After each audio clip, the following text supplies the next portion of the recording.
नमस्कार मित्रांनो, स्वागत आहे तुमचं एका नवीन मिनी ब्लॉगमध्ये. मित्रांनो, आज होता भारत आणि न्यूझीलंडचा T20 वर्ल्ड कपचा सामना. आपण निघालो आहे आपल्या खास जागी, जिथे मोठी स्क्रीन लावून सगळं गाव एकत्र मॅच बघणार आहे.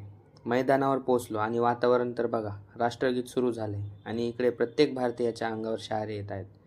जनगण मनचा नाद आणि तिरंग्याचा अभिमान, नादच खुळा. आमच्या गावाकडची पोरं बघा कशी तयार आहे, हातात तिरंगा आणि मनात एकच स्वप्न, आज फक्त भारताचा विजय होणार. तोच संजू सॅमसनची 50 झाली, मग काय दिलं लावून फटाका.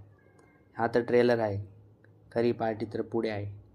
एक एक चौका आणि षटकार अख्खं मैदान दणाणून जाते. हीच तर मजा आहे एकत्र बसून मॅच बघण्याची. मॅचसोबतच इकडे पंगत बसली, मॅचचं टेन्शन आणि घरच्या जेवणाची चव. आजचा दिवस एकदम भारी आहे.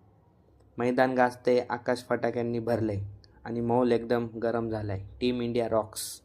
आणि शेवटी तो क्षण आलाच, भारताने बाजी मारली. विजय आपलाच आहे, चक दे इंडिया. असा होता आजचा दिवस. धन्यवाद.